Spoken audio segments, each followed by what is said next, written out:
Don't let yourself get injured when doing incline bench bicep curl. Kaya ganito mo siya gawin. First, set up nyo muna yung bench. Slight incline setup is enough to target the long head of your biceps. Pag masyadong naka-incline yung bench, you're putting your shoulders in a hyperextended position.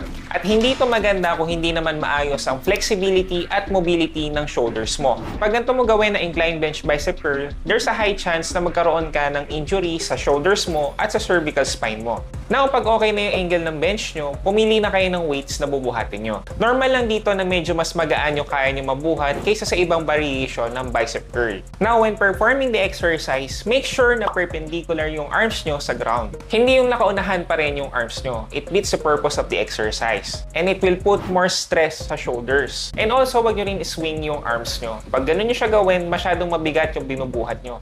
Gumagamit kayo ng momentum. Hindi nyo talaga na-train ng maayos yung biceps nyo. Mag-focus lang kayo sa flexion and extension